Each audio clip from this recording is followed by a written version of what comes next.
Hey guys, this is Muskan. Welcome back to our channel real English. स्वागत है आपका real English में। Thumbnail देख करके तो पता चल ही गया होगा कि आज मैं बात करने वाली हूँ ओट के बारे में, जो क्वेश्चन आपके एग्जाम में आएगा इस बार पेपर 2 में। पार्ट 1 के एग्जाम में जो क्वेश्चन आ रहा है पेपर 2 में, वो फर्स्ट क्वेश्चन है आपका, what is an ode? Show your acquaintance with any one of the ode describe in your syllabus. इसका मतलब होता है कि सबसे पहले आपको डिस्क्राइब करना है ओट के बारे में कि ओट होता क्या है। उसके बारे में आपको एक पेज एटलीस्ट लिखने होते हैं। उसके बाद आप क्या करेंगे, फिर आपके सिलेबस में मतलब 3 जो बुक है आप में, द मास्टिक ड्रम में जो है 21 पोएम्स, उसमें से किसी एक ओड को आपको यहाँ पे लिखना है कि उसमें ओड ऐसी कौन सी बातें हुई है जिसका नाम हम लोगों ने रख दिया ode. This poem belongs to an ode. ये पोएम बिलोंग करता है आपका ओड से।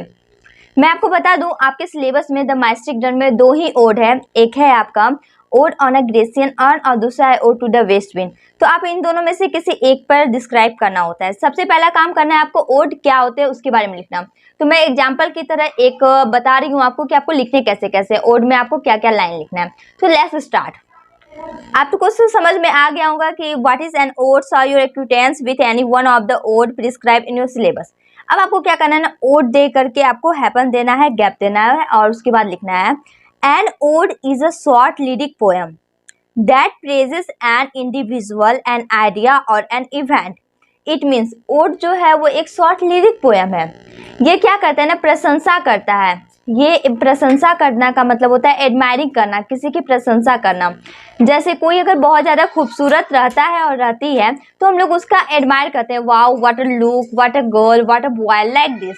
As the same way ode, जैसे ओड हम लोग जानते हैं कि ओड का मतलब हम लोगों को ओड का मतलब समझ में आ गया कि किसी की प्रशंसा करना, और प्रशंसा करने में हम लोग बता ही दिए कि कैसे करते हैं किसी का।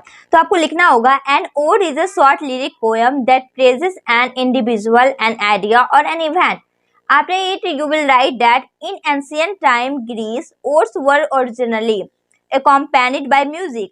Odes are often ceremonial and formal in tone. An ode is a kind of a poem usually praising something. Ode जो है ना वो पोएम का प्रकार है, मतलब कविता का प्रकार है जिसको हम लोग डिस्क्राइब कर रहे हैं आज। और ये बहुत ज़्यादा इंपॉर्टेंट है आपके एग्जाम के लिए, क्योंकि ये क्वेश्चन आपके एग्जाम में आएगा ही आएगा। तो आप इस तरह लिखेंगे, उसके जस्ट बाद आपका पैराग्राफ चेंज होगा। उसके बाद आप लिखेंगे the word ode comes from a Greek and aeidein which means to sing और टू चैंट। इसका मतलब वो वर्ड जो है ओड वो आया है ग्रीक वर्ड से। कहाँ से आया है? ग्रीक वर्ड से, जिसका अर्थ होता है एडिडियन वर्ड से ये निकल करके आया है ओड। इसका मतलब होता है गाना गाना। फो is made up of verses and can have a complex matter. ये जो है ना वर्सेज है और कॉम्प्लेक्स मैटर है, मतलब ये हमें बताता है कि किसी भी चीज़ की प्रशंसा कैसे किया रहे। और मतलब प्रशंसा करना, अगर कोई पोएट आपका ओड लिखे है ना, तो इसका मतलब उस जो भी टॉपिक है आपका उसकी प्रशंसा करने के बारे में बता रहे हैं कि अगर हम लोग ये यूज़ करते हैं तो ये हमारे लिए यूज़फुल होता है, ये बहुत ज़्यादा यूज़फुल है, ऐसे करके मतलब उसकी सिर्फ खूबी बताते हैं हम लोगों को। तो आज हम लोग उसी खूबी में से किसी एक खूबी के ऊपर बात करेंगे। जैसे कि आप या तो ode to the west wind describe कर दीजिए, या तो आप ode on a Grecian urn. तो मैं आज बताऊंगी आपको ode to the west wind describe करने। इतना लिखने के बाद आप आगे बढ़ते हैं। फिर आप लिखेंगे odes is large than lyric. Lyric से ये क्या होता है? लार्ज होता है, लॉन्ग होता है। It is serious and complicated. ये बहुत ज़्यादा सीरियस भी होता है और कॉम्प्लिकेटेड भी होता है। It expresses the inner feelings of the poet. Poet का इनर फीलिंग्स बताता है कि वो क्या सोचते हैं इसके बारे में, क्या ख्याल है इनके बारे में। It was written for appreciation. ये जो लिखा गया है ना वो एप्रिसिएशन लिखा गया है। इट मीन्स कि कुछ खूबियां को डिस्क्राइब करने के लिए दिया गया है, जैसा कि मैंने स्टार्टिंग में ही बताया। उसके बाद आपको लिखना है they are 3 types of ode. Ode 3 प्रकार के होते हैं।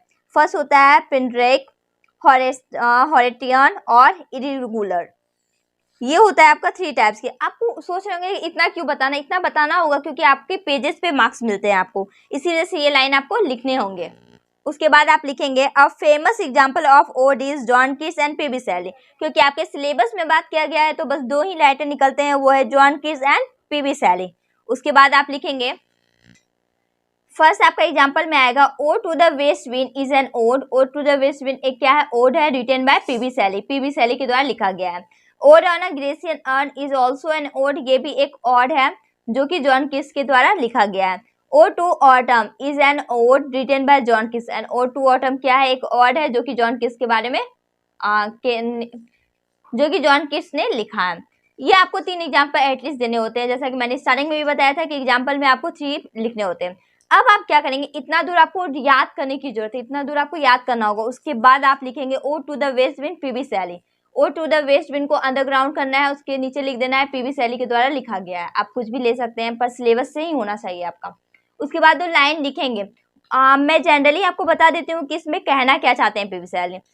ये वेस्ट वाइंड के बारे में डिस्क्राइब करते हैं, जिसको हम लोग पछिया हवा बोलते हैं। आप सुने होंगे कि पछिया हवा आने के बाद ना सबका मुंह कान सूख जाता है, मतलब ऐसा लगता है कि बेकार ये मौसम आ गया है। ऐसा नहीं होना चाहिए, क्योंकि चारों तरफ डस्ट भरे जाते हैं, पेड़ पौधे सूख जाते हैं, सारे पत्ते झड़ जाते हैं, मतलब जो हरियाली रहता है चारों तरफ वो नहीं रहता। किसकी वजह से? वेस्ट वाइंड की वजह से, पछिया हवा की वजह से।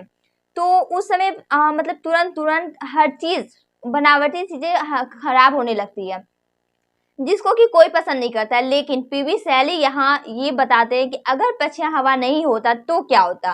तो जनरली मैं बता दूं कि इसमें पीबी सैली का कहना है कि ode to the west wind, पछिया हवा अगर नहीं होता तो आज जो पेड़ पौधे पहाड़ों पे दिखते हैं वो नहीं दिखते। अब ये कौन सी बात है? आप देखे होंगे कि जब पेड़ झड़ जाते हैं, पत्ते सब झड़ जाते हैं, तो उन्हीं हवाओं में जो भी बीज गिरते हैं नीचे में, जो भी सीड्स होते हैं, उसको हवाएं उड़ा करके एक जगह से दूसरी जगह ले करके जाती है।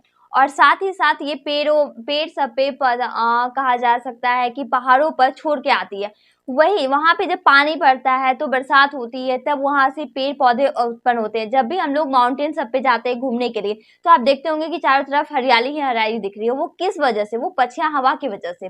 तो पीवी सैली का कहना है कि जो भी होता है हमारे लाइफ में वो अच्छे के लिए होता है। Ode to the west wind मतलब अगर पछिया हवा का इंपॉर्टेंस है तभी ना पछिया हवा हमारे लाइफ में इंक्लूड हुआ है। अगर वो नहीं रहती तो आज चारों तरफ हरियाली नहीं होता। उसके इंपॉर्टेंस को बताया गया है। बस आपको मैंने जितना समझाया उसको इंग्लिश में कन्वर्ट करके लिख देना है। लेकिन फिर भी अगर आपको कोई प्रॉब्लम है तो मैं आपको एक बार पढ़ करके सारा चीज बता देती हूँ कि आपको लिखना कैसे कैसे है। आपको लिखने होंगे इस पोएम में, ode to the west wind is a great ode of Sally, admiring west wind or the power of nature.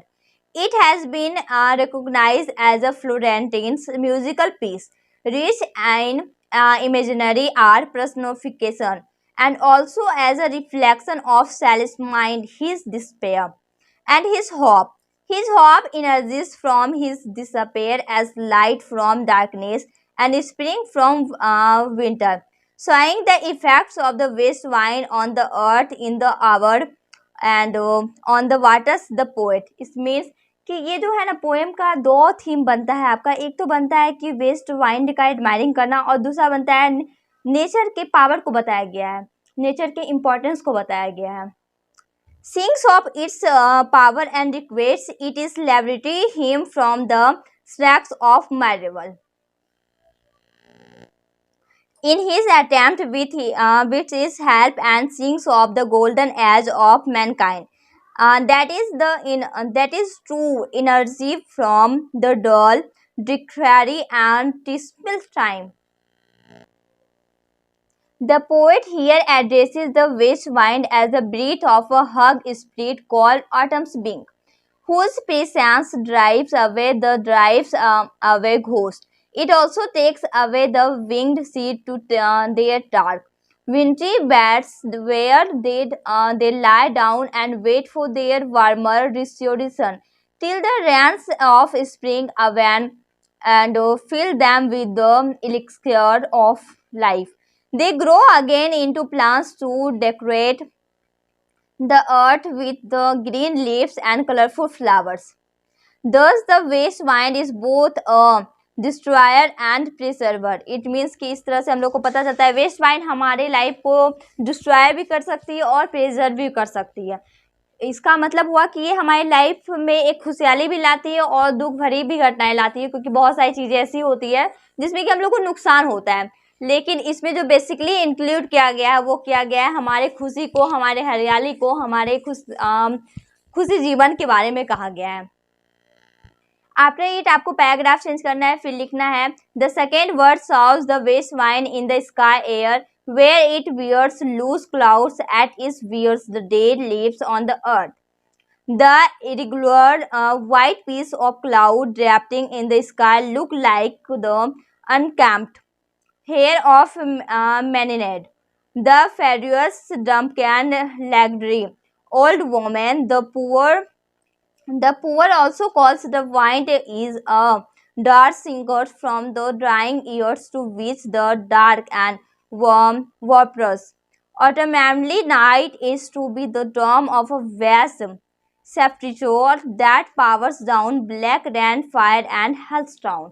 आप ये भी लिख सकते हैं लाइन, अगर आपको याद करने की जरूरत है तो ये आप याद भी कर सकते हैं और साथ ही आप काम कर सकते हैं कि जो भी मैंने हिंदी में बताया उसे इंग्लिश में ट्रांसलेट करके आप आ सकते हैं। लेकिन आप ऐसा तब करेंगे जब आपको ओड का डिफिनेशन याद होगा। मैंने ओड के बारे में जितने लाइन बताए उतना लाइन आपको लिखना होगा वहां पर। लास्ट लाइन में आप लिखेंगे the third word sows the west wine on the glossary attending which forcibly awaken the sleeping mad in Tranakar. It also scares the silent reflection of the tall buildings standing on the shore and sacks the plants grown in the still water of Mediterranean with its fearful movement and showing voice. That's it. आप इतना लिख करके आ जाइएगा तो आपको marks मिल जाएगा और ये 100% श्योर है कि ये क्वेश्चन आपके एग्जाम में आ जाएगा। I hope you got understand. Thank you so much for watching my channel.